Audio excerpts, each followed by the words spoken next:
Story 1. The Bloodstained Barn. There's a certain dread that creeps into the air when you live in a house that feels too quiet, too abandoned, too full of secrets. For as long as I could remember, our family had owned a barn house on our property, located far enough from our main house that it often felt like a separate world.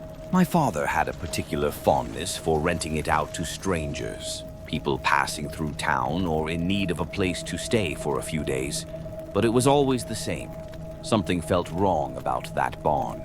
I had grown accustomed to the eerie feeling it gave me, especially late at night when the wind howled through the fields and the barn's silhouette cast long, disturbing shadows under the pale light of the moon. Still, I never questioned my father's decision to keep it running as a rental. That was until one summer evening when everything changed. I was about 12 at the time, still young enough to let my imagination wander, but old enough to start recognizing when something wasn't quite right. The barn had been rented out to a man named Frank, a rather scruffy-looking fellow, who had shown up at our door one evening asking if the barn was available for rent. His clothes were worn and ragged, his hair unkempt, and there was something about his eyes, something unsettling that made me feel like I couldn't look him in the face for too long. "Sure, you can stay there," my father had told him, smiling with the same friendly tone he used on every tenant. "It's just a short walk from here. Let me know if you need anything." But as the days passed, I started to notice strange things. I was always curious, wandering around the property, especially around the barn. I'd pass by it during the day, seeing Frank standing by the door, staring at the ground, lost in thought.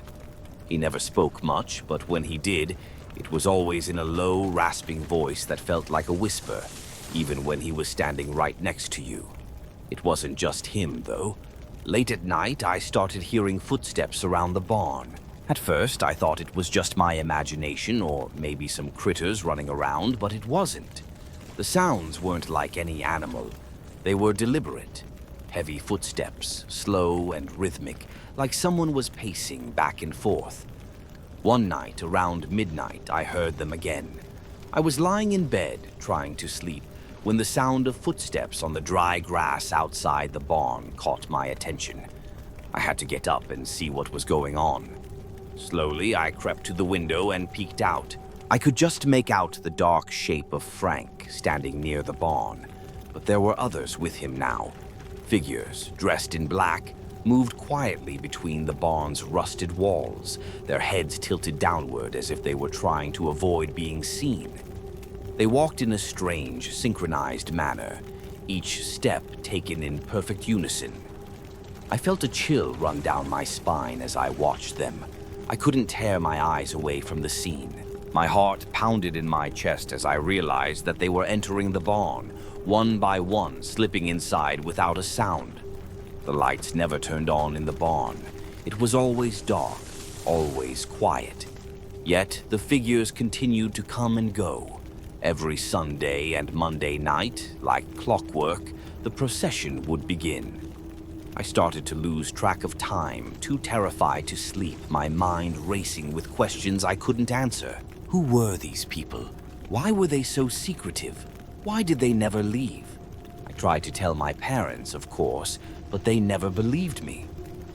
"You're just being paranoid," my father would say, dismissing me with a laugh. "There's nothing out there, it's just Frank. Maybe he has some friends over." But I knew better.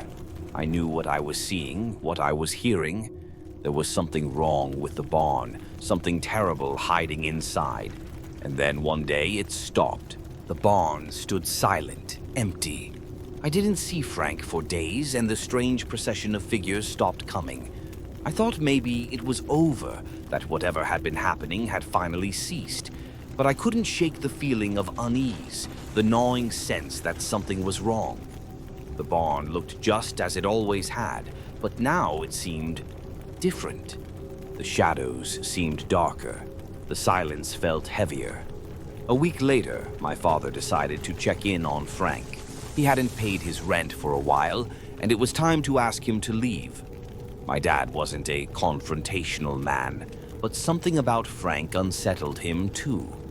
He went to the barn alone like he always did to settle things. Hours passed before he returned. When he came back, he was silent, his face pale. I knew something was off. He didn't tell me anything at first, but I overheard him speaking to my mother later that evening. His voice was low and filled with disbelief. "I don't know what happened in there," he said.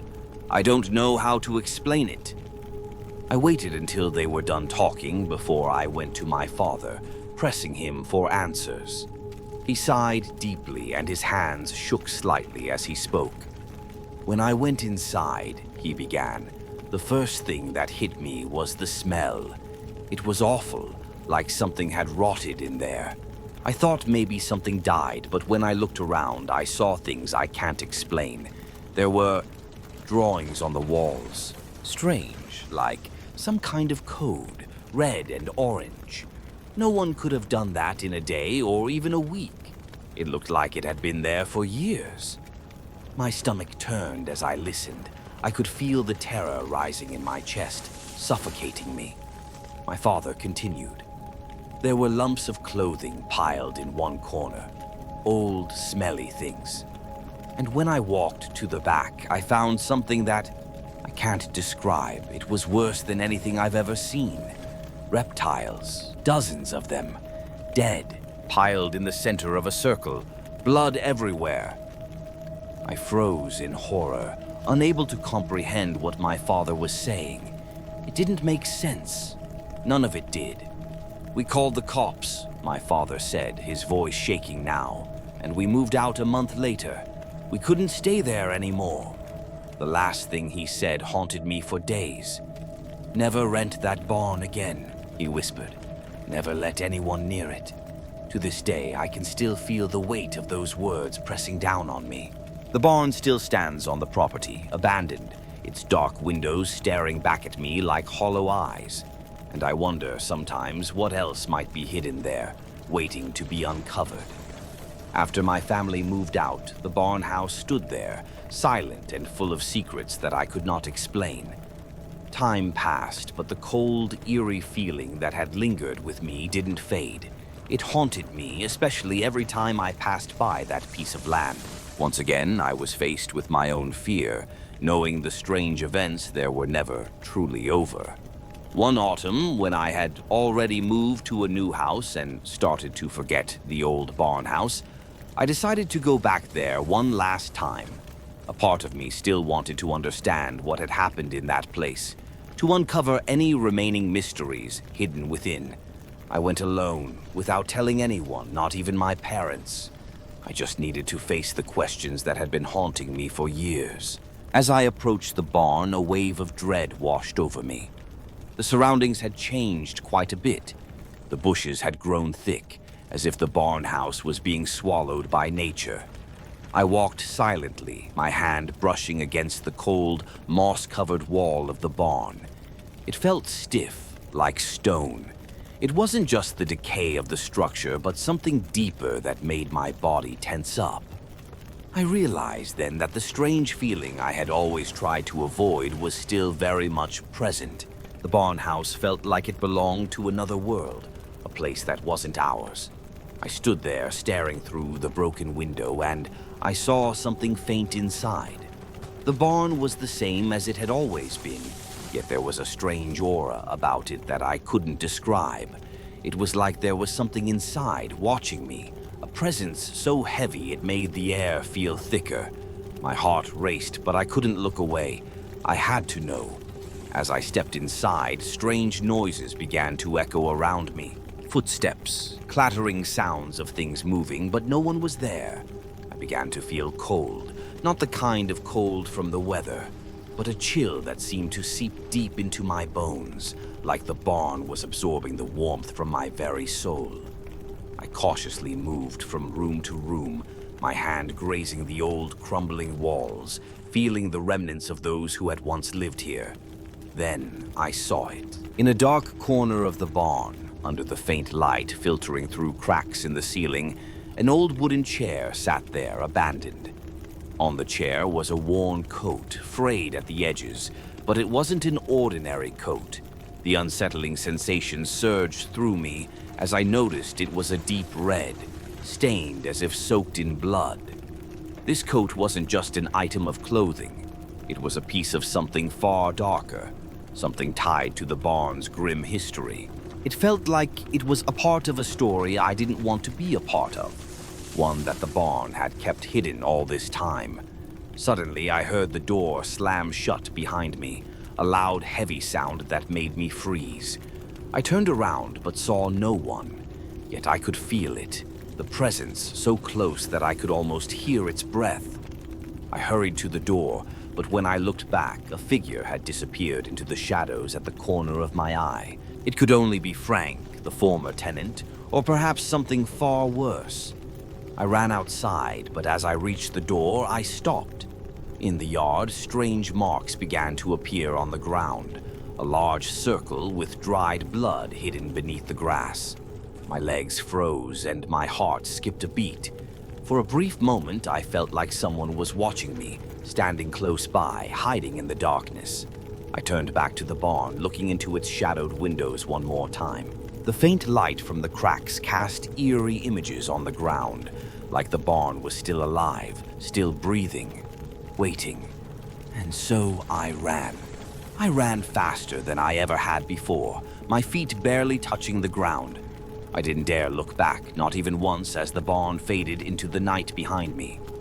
My back still tingled as if the barn's eyes were still on me, following me until I was out of sight. Since that night, I've never gone back near the barn. It remains there, silent like a haunting relic of the past, a place no one dares enter. But I know it's still there, and I know that in the dark corners of its rotting walls, the things we can't explain still wait to be uncovered. The chill never left me, and I now understand that once you step into the world of the barn house, there is no turning back. Story 2. The Haunted House by the River. There are some places that carry the weight of their past, a past so dark and tragic that it lingers long after the people and the events have disappeared. The house by the river was one of those places. My family moved there when I was about 7 years old, seeking peace and a fresh start. The house was old, built with thick stone walls and creaky wooden floors that seemed to groan under every step. It stood near the edge of the St. Lawrence River, surrounded by a dense forest that felt as if it had its own secrets to keep. At first, it seemed like a perfect place to live. The view of the river was stunning, and the sound of the water rushing over the rocks below was oddly comforting. But there was something strange about the house that I couldn't put my finger on. It was as though the house itself had been waiting for us to move in, waiting for something. The house had a history, one that my parents didn't talk about much. I was just a child and had no real understanding of its significance. But there were moments, small things, that made me uncomfortable, things that I couldn't explain. At night, the house would settle, making noises like whispers in the dark, as if the walls themselves were trying to speak. And then there was the river. At night, I would hear the sound of water rushing more violently, almost like something was trying to escape from its depths. It wasn't until later that I learned the history of the house, a history that still haunted the place to this very day. During the time of slavery, the house had been used as a holding station for escaping slaves, a place where they would be kept until their owners came to claim them. Some of those slaves didn't make it out alive. The rumors spoke of violent deaths, of cruel treatment, and of restless spirits still lingering in the house, unwilling to move on. I don't know how true the stories were, but there was something about the house that made me believe them. It was as if the house itself carried the weight of the suffering that had taken place within its walls. One hot summer day, my best friend Mason came over to spend the afternoon with me. We had spent countless hours together playing hockey and exploring the woods near the house. This day, however, was different. We had been in the pool in the backyard, cooling off under the scorching sun. My cat, usually a lazy creature, suddenly darted out from the house, running as if it had seen something frightening. I paused, confused, watching it sprint across the yard and disappear into the trees. I told Mason about it, but we didn't think much of it at the time. Cats can be strange sometimes. We dried off and headed inside to grab some food. We were in high spirits, laughing as we played video games and talked about everything and nothing at all. As evening approached, my mom called us to bed. It was time to sleep, but neither of us were ready to settle down. We had more fun planned. After all, it was a sleepover, and sleepovers were made for staying up late and having fun. But that night, something was different. As we walked up the stairs to my room, I heard something strange. The old house creaked and groaned, but this time it wasn't the usual sounds of the building settling. This time it was footsteps. 3 pairs of feet, one for each of us, but there were only 2 of us on the stairs. I froze for a moment, and so did Mason. I glanced over at him, trying to see if he had heard it too. He didn't seem as worried as I felt, but I knew something wasn't right. We got to my room, each of us changing into our pajamas, but there was still that uneasy feeling in the air. We tried to watch TV to pass the time, but I couldn't shake the feeling that something was watching us. The lights flickered and the TV screen began to glitch. The picture faded out, leaving just a faint, eerie glow.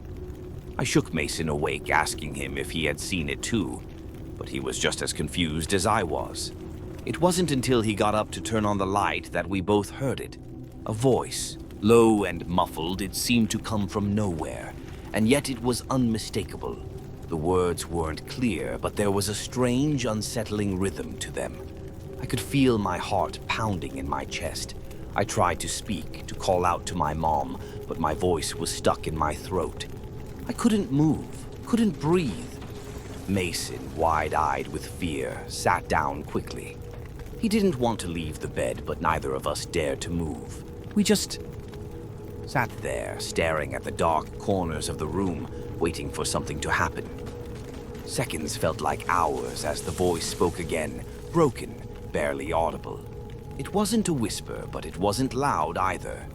It was as if the very air in the room had changed, thickened, as if something invisible was pressing in on us.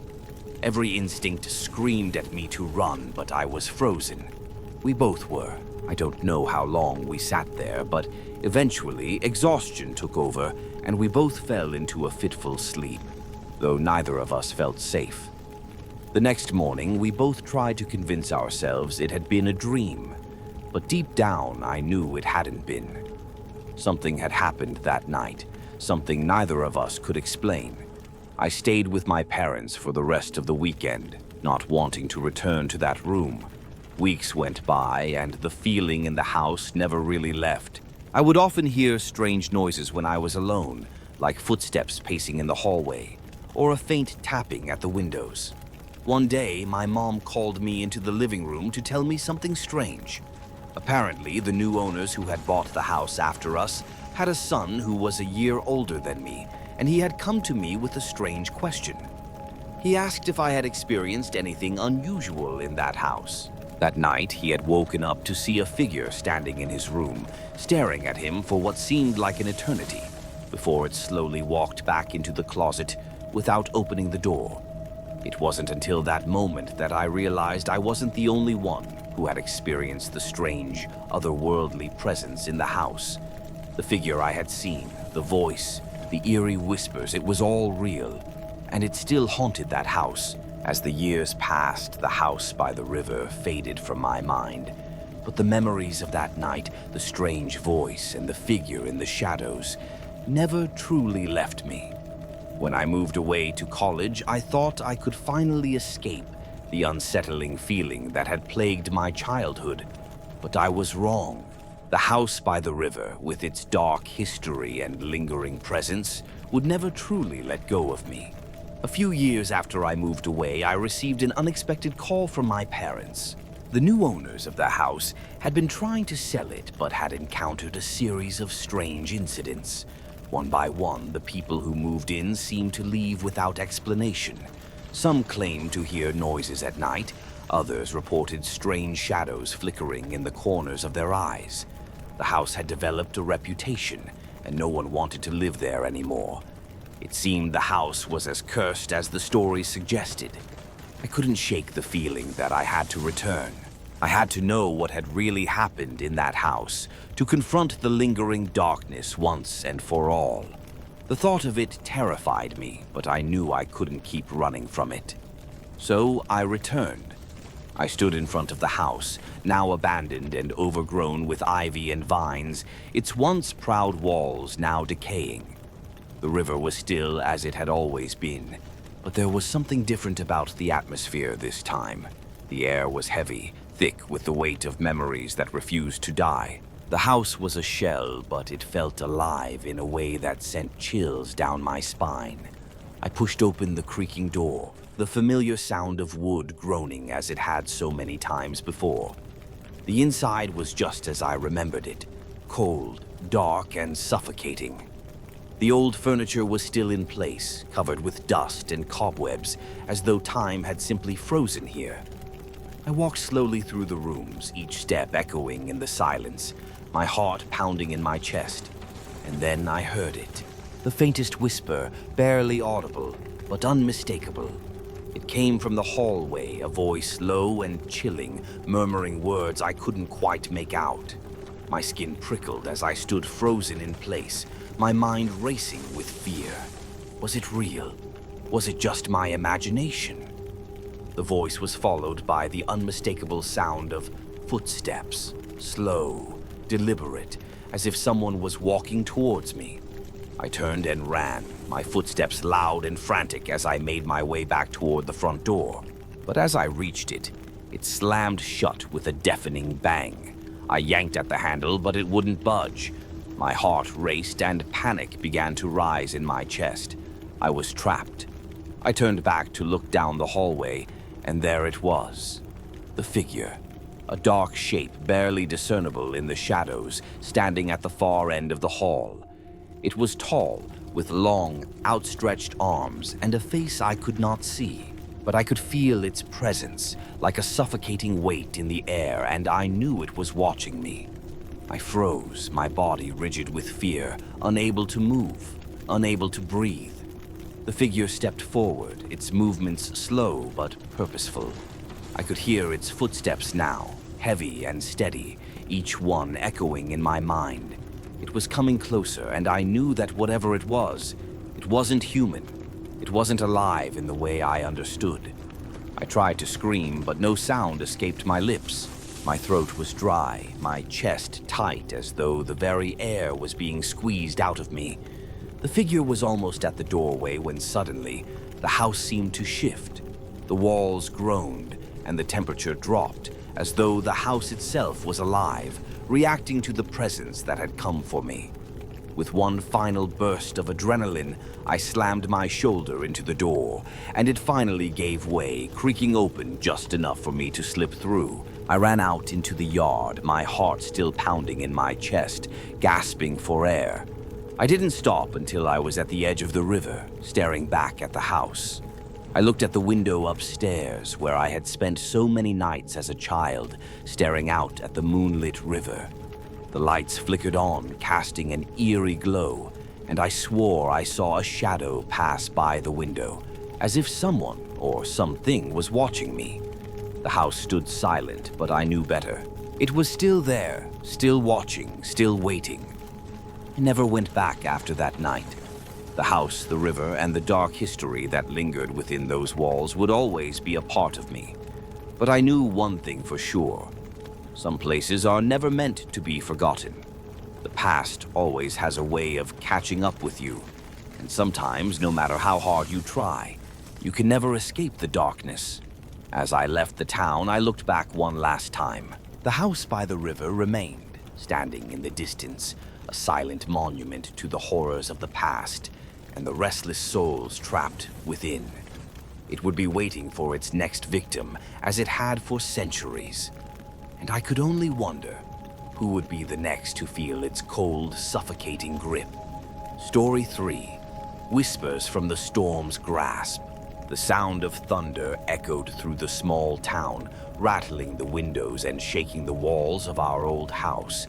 It was one of those summer storms, the kind that felt as if the sky itself was about to collapse. The air was thick and heavy, thick enough that you could feel the humidity pressing down on you, almost suffocating. My brother and I had grown accustomed to these storms, but that night, something felt different. I was only about 5 or 6 years old at the time, and the house we lived in was the kind that seemed built to amplify every creak, every groan, every gust of wind. It stood at the edge of town, surrounded by a dense patch of trees that seemed to hold secrets of their own, shadows that moved when the light shifted just right.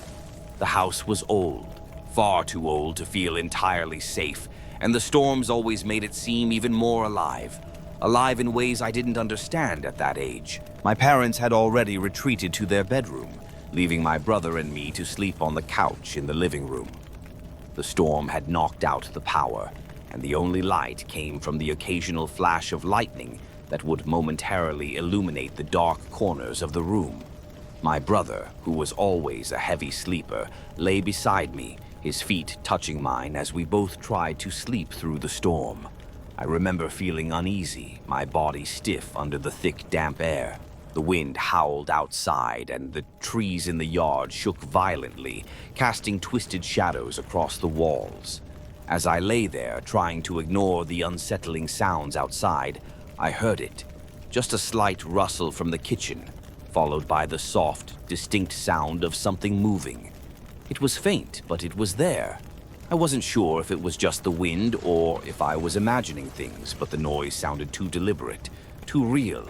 I lay still, heart pounding in my chest. My eyes darted to the dark doorway that led into the kitchen, trying to make sense of what I had heard. For a moment, I thought maybe my parents had gone downstairs to check on something, but then I remembered they had told us to stay in the living room. The thought made my stomach twist with dread. I was too scared to move, too scared to call out. But then I saw it. In the dim light of the storm, the outline of a figure appeared in the kitchen doorway. It was tall, almost unnaturally so, and it seemed to stand there for a moment as if waiting. I could feel my blood run cold, a chill spreading through my body. The figure didn't move. It just stood there, almost like a silhouette against the backdrop of the storm. I held my breath, afraid that even the slightest sound would alert whatever it was to my presence. I wanted to scream, to call out for my parents, but I couldn't. I couldn't tear my eyes away from it. And then, just as I thought it might step forward, it slowly started to turn away, moving deeper into the kitchen, out of my view. My body didn't move. My mind screamed at me to run, to get up and find safety, but my legs were frozen. The only sound was the howling wind outside, the occasional clap of thunder. And then, the unmistakable sound of something heavy moving across the floor, dragging slowly, deliberately. My eyes darted to my brother, still fast asleep beside me. How could he sleep through this? How could he not feel the same fear that I did? I shook him gently, but he didn't stir. Panic started to rise in my chest. I needed to get out of the living room, but I didn't want to leave my brother. The figure might still be in the house, lurking just out of sight. I finally worked up the courage to move, my feet slipping against the hardwood floor as I crept toward the kitchen. The storm raged outside, its deafening roar drowning out the sound of my breathing. I stepped cautiously into the dark hallway that led to the kitchen, my eyes adjusting to the darkness, my heart hammering in my chest. The kitchen door was wide open now, and the shadows seemed deeper than before, more oppressive. I could feel something watching me from within the dark space, something that wasn't just a figment of my imagination. I stepped inside, barely able to see a thing, but still aware that something was wrong. Something was very wrong. And then I heard it again, the faint sound of something scraping along the floor, moving closer to me. The kitchen was silent, save for the sound of my breath. I couldn't see a thing, but the presence was undeniable. It was as if the house itself had shifted, become something darker, something that I had no control over. I reached for the nearest light switch, my hand trembling. I flicked it on, but the light didn't come on. I flicked it again and again, but the darkness remained. It was as if the house itself had swallowed the light, leaving nothing but shadows and silence. I turned around quickly, but there was nothing there. The kitchen was empty, save for the faint outline of the table in the center of the room, the chairs pushed carelessly against it. There was no sign of the figure, no sign of anything that had been there a moment ago. But I could feel it, the weight of it hanging in the air. I could feel it pressing against me, like a presence just beyond the veil of reality. I wasn't alone in that kitchen. I wasn't alone in the house. I ran back into the living room, grabbing my brother and shaking him harder this time, my fear growing with every passing second. He finally stirred, rubbing his eyes and looking at me with confusion. "What's wrong?" he asked sleepily. "There's something in the house," I whispered, my voice trembling. But before I could explain further, a loud crash came from the kitchen, followed by the unmistakable sound of someone, moving toward us. The floorboards creaked under the weight of its steps. I grabbed my brother by the hand and pulled him up, the storm still howling outside, and the house seemed to close in around us, dark and full of something I could never explain. But I knew one thing for certain: we were not alone. The crash echoed through the house, reverberating off the walls and shaking the very foundation beneath our feet. I could feel my heart in my throat, pounding violently, a deafening roar that drowned out everything else. I pulled my brother to his feet, his small hand slipping in mine as we stumbled away from the living room, the darkness closing in around us. "Mom, Dad!" I screamed, but the words barely left my mouth. The storm outside seemed to grow louder, as if it were trying to swallow up any sounds of life, any cries for help.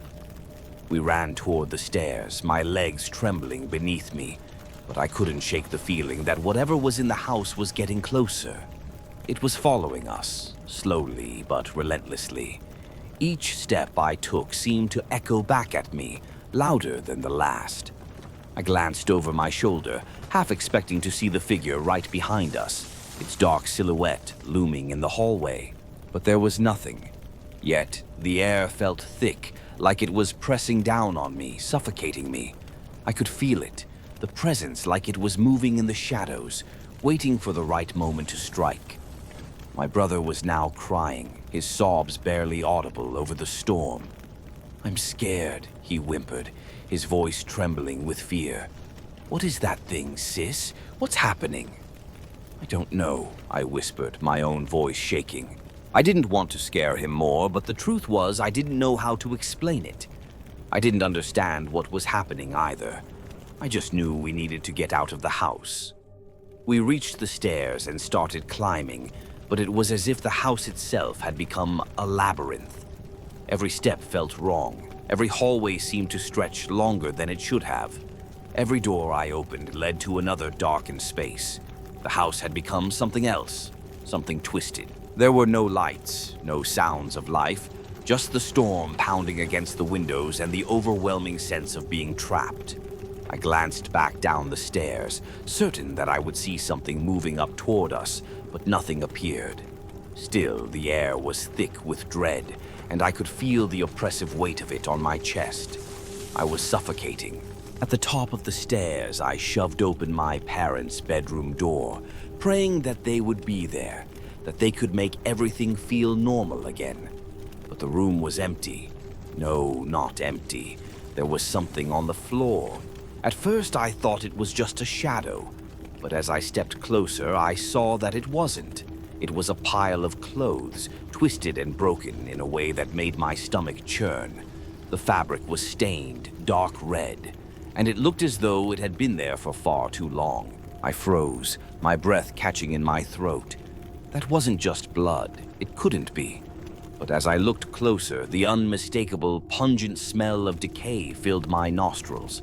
It was the smell of something long dead, something that had been left to rot in the darkness.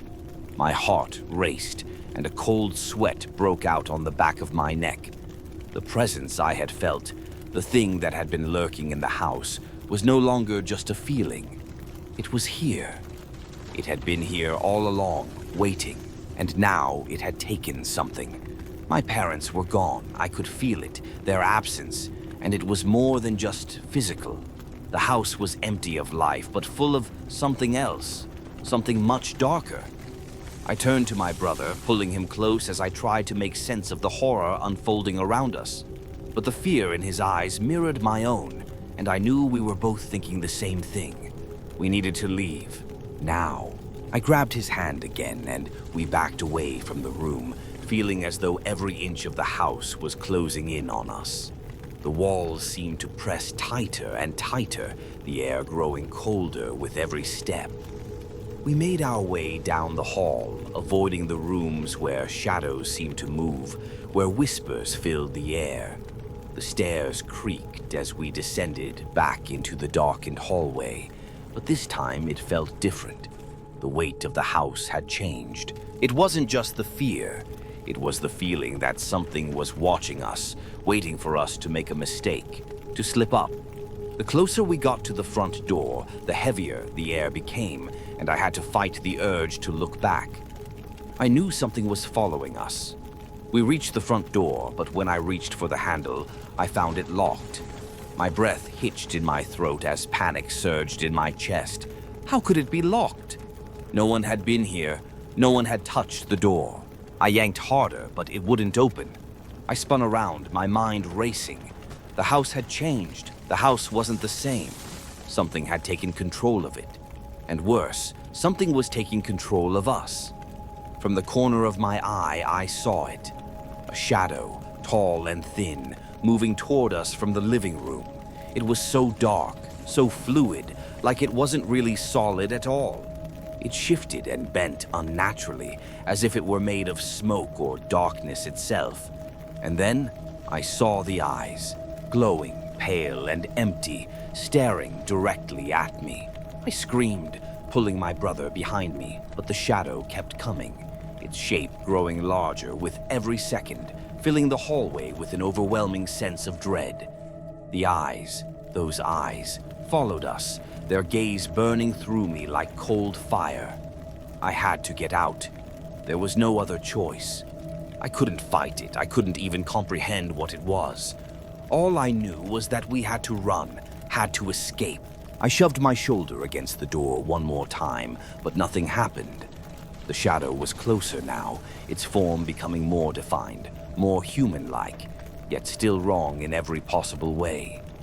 I felt my brother tugging at my arm, his voice panicked, his grip tightening. "Please, we have to leave," he cried. With one final desperate push, I slammed into the door again, and this time it gave way.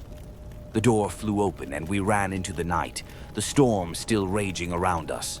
The rain slapped against our faces as we bolted toward the edge of the yard. But even as we ran, I knew that the shadow was still there, still following us, just behind the walls of that house. We didn't look back. We couldn't.